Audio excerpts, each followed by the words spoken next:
ছিল। ওভারওয়েট বেড়ে আমার 84 কিলো 5 গ্রাম পৌঁছে যায়। সেখান থেকে আমার বিভিন্ন শারীরিক কষ্ট শুরু হয়ে যায়। কষ্টের মধ্যে ফার্স্ট আমাকে বেশি কষ্ট দিয়েছিল সেটা হচ্ছে সুগার লেভেলটা অনেকটা হাই হয়ে গিয়েছিল, সেটা আমি বুঝতেই পারিনি। সেটা ওভারওয়েটের কারণেই হয়েছে। ওর সঙ্গে মাইগ্রেন, চেস্ট পেইন, অলসতা ভাব এটা লেগেই থাকে। বাইক চালাতে গিয়ে ঘুম আসতো। এই কষ্টগুলো শুরু হয়েছিল শরীরের মধ্যে। আমি মেডিসিন শুরু করি।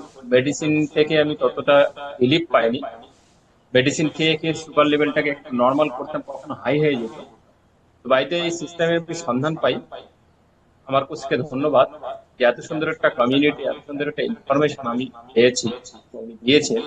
সেটা আমি প্রপার ফলো করে 15 দিনের মধ্যে আমার এনার্জি লেভেলটা ভালো আসে।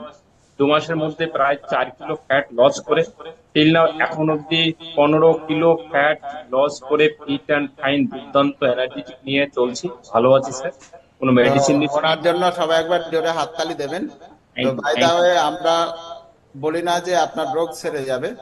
তো অনেক সময় অনেক সমস্যা আমাদের নিউট্রিশনের অভাবে হয়, তো নিউট্রিশন পূরণ হয়ে গেলে সেই সমস্যাগুলো মানে চলে যেতে পারে। তো নেক্সট আমি আসবো